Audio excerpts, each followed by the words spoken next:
പ്രിയങ്ക ഗാന്ധിയുടെ നേതൃത്വം വയനാട്ടിൽ എത്രത്തോളം ഫലപ്രദമാകുമെന്നുള്ളത് കണ്ടു തന്നെ അറിയണം എന്നുള്ള വാർത്തകൾ നമ്മൾ പറഞ്ഞിരുന്നു.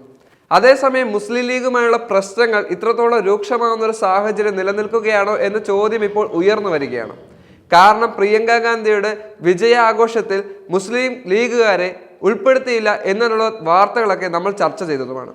എന്നാൽ മുസ്ലിം ലീഗുമായി ഇപ്പോൾ അടുത്ത ബന്ധം പുലർത്താൻ തന്നെയാണ് പ്രിയങ്ക ഗാന്ധിയുടെ ഉദ്ദേശമില്ല. കാരണം പ്രിയങ്ക ഗാന്ധിയുടെ വിജയത്തിന് മുസ്ലിം ലീഗ് വളരെ പ്രസിദ്ധമായ ഒരു സ്ഥാനം തന്നെ വഹിച്ചിരുന്നു.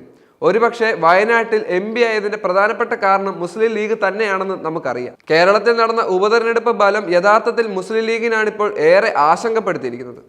മുൻകാലങ്ങളിൽ നിന്നും വ്യത്യസ്തമായി CPM-നും മുഖ്യമന്ത്രി പിണറായി വിജയനുമെതിരെ ശക്തമായ നിലപാടാണ് ലീഗ് സംസ്ഥാന അധ്യക്ഷൻ സാദിഖ് അലി ശിഹാബ് തങ്ങൾ സ്വീകരിച്ചിരിക്കുന്നത്. ഉപതെരഞ്ഞെടുപ്പിൽ തുടങ്ങിയ ആ അകൽച്ച കൂടുതൽ ശക്തമായി ഇപ്പോഴും തുടരുകയാണ്. സംസ്ഥാനത്തിലെ ഉന്നത നേതൃത്വവുമായി മുഖ്യമന്ത്രിക്കുള്ള അടുപ്പമാണ് സാദിഖ് അലി തങ്ങളുടെ എതിർപ്പിന് പ്രധാന കാരണമാണെന്ന് വിലയിരുത്തുന്നത്. മറ്റ് ലീഗ് അധ്യക്ഷന്മാരോട് സ്വീകരിച്ചിരുന്ന നിലപാടും പരിഗണനയും സാദിഖ് അലി ശിഹാബ് തങ്ങൾ നൽകാൻ സമസ്ത നേതൃത്വത്തിലെ പ്രബല വിഭാഗം ഇപ്പോഴും തയ്യാറായിട്ടില്ല. പണ്ഡിത സഭയായ മുശാവറയിൽ ഇപ്പോഴും അംഗത്വമില്ലാത്ത ഏക ലീഗ് അധ്യക്ഷൻ സാദിഖ് അലി ശിഹാബ് തങ്ങളാണ്. സമസ്തക്കാരനല്ലാത്ത PMA സലാം ലീഗ് സംസ്ഥാന ജനറൽ സെക്രട്ടറി സ്ഥാനത്ത് ഇരിക്കുന്നതിലും ഈ വിഭാഗത്തിന് എതിർപ്പുണ്ട്. സമസ്ത നേതാക്കൾ എതിരെ PMA സലാം നടത്തുന്ന അഭിപ്രായ പ്രകടനങ്ങൾ ലീഗ് അധ്യക്ഷന്റെ അറിവോടെയാണെന്ന് സമസ്തയിലെ എതിർചേരി കരുതുന്നത്.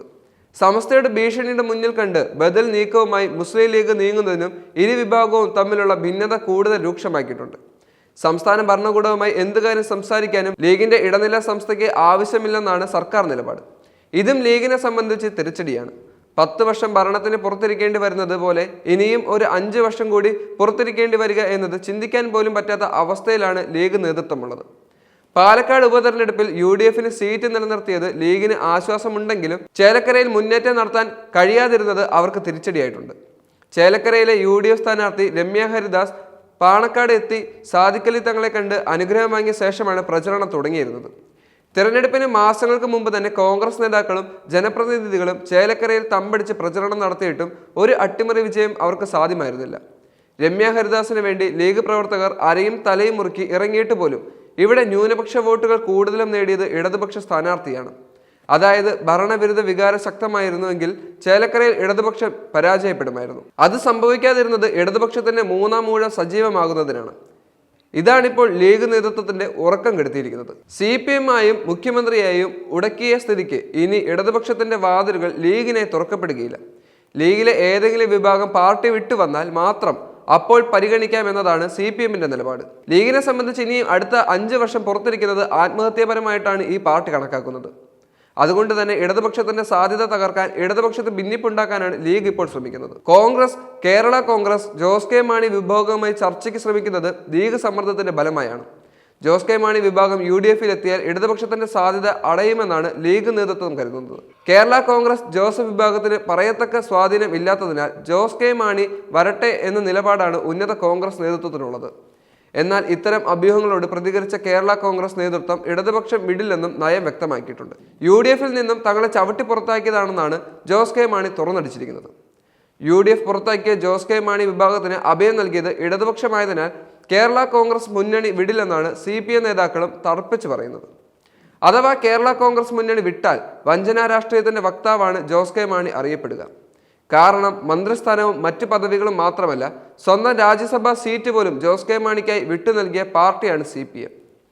ഇക്കാര്യത്തിൽ ഒരു വിട്ടുവീഴ്ചയ്ക്കും തയ്യാറാകാത്ത സ്വന്തം സീറ്റ് ഭദ്രമാക്കിയത് CPM-ആണ്. ഇതെല്ലാം കൃത്യമായി അറിയുന്ന ജോസ് കെ മാണിക്ക് CPM-മായി ബന്ധം വേർപെടുത്തുക പ്രയാസമാണ്. ഇവിടെയാണ് ലീഗിന്റെയും കോൺഗ്രസിന്റെയും കണക്കുകൂട്ടലുകൾ തെറ്റിപ്പോകുന്നത്. ഇടതുപക്ഷം ഈ രൂപത്തിൽ ശക്തമായി നിന്നാൽ 2026-ൽ തിരിച്ചുവരവ് പ്രയാസമാണെന്ന് കോൺഗ്രസ് ഹൈക്കമാൻഡും വിലയിരുത്തുന്നുണ്ട്. പാലക്കാട് വിജയിച്ചത് കൊണ്ടായില്ല, ചേലക്കര പിടിക്കണമെന്ന് ആവർത്തിച്ച് KC വേണുഗോപാൽ പറഞ്ഞതും നിലവിലെ രാഷ്ട്രീയ യാഥാർത്ഥ്യം വിലയിരുത്തലാണ്. ഇനി നടക്കാനിരിക്കുന്ന തദ്ദേശ തെരഞ്ഞെടുപ്പിലും പ്രതിപക്ഷത്തിന് കാര്യങ്ങൾ എളുപ്പമല്ല. വാർഡ് പുനർനിർണയം ഇടതുപക്ഷത്തിന് അനുകൂലമാണെന്ന് ആരോപിച്ച് ഇപ്പോൾ തന്നെ UDF-ഉം BJP-യും രംഗത്ത് വന്നു കഴിഞ്ഞിട്ടുണ്ട്. CPM സംഘടനാ സമ്മേളനങ്ങൾക്ക് തൊട്ടു പിന്നാലെ വരുന്ന തെരഞ്ഞെടുപ്പായതിനാൽ ഇടതുപക്ഷത്തിന്റെ സംഘടനാ സംവിധാനവും കൂടുതൽ കാര്യക്ഷമമായി പ്രവർത്തിക്കും. ഇതിന്റെ റിസൾട്ടും തദ്ദേശ തെരഞ്ഞെടുപ്പിലാണ് ദൃശ്യമാകാൻ പോകുന്നത്.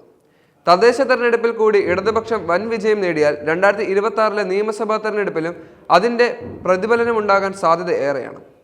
അങ്ങനെ സംഭവിച്ചാൽ കോൺഗ്രസിലും ലീഗിലും വൻ പൊട്ടിത്തെറി ഉണ്ടാകും. UDF എന്ന സംവിധാനം തന്നെയാണ് അതോടെ ഇല്ലാതായി മാറുക. CPMനെയും അതിൻ്റെ വർഗ ബഹുജന സംഘടനകളെയും പോലെ ഭരണമില്ലാത്തപ്പോൾ കരുത്ത് കിട്ടുന്ന ചരിത്രമല്ല പ്രതിപക്ഷ പാർട്ടികൾക്കുള്ളതെന്നും നാം തിരിച്ചറിയേണ്ടതുണ്ട്.